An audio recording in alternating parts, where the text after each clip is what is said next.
La Trinidad. La Trinidad. This is La Trinidad Benguet.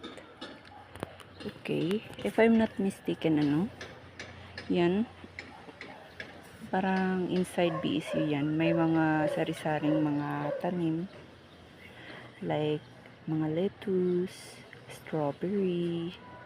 Sabi nila guys, if pupunta ka dito sa La Trinidad, huwag ka agad-agad bibili ng strawberry jam sa mga gilid-gilid lang.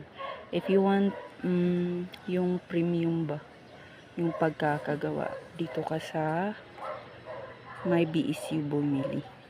Kasi masarap yung strawberry jam nila. Premium talaga. Hindi maraming sugar. Tsaka pinasarap talaga.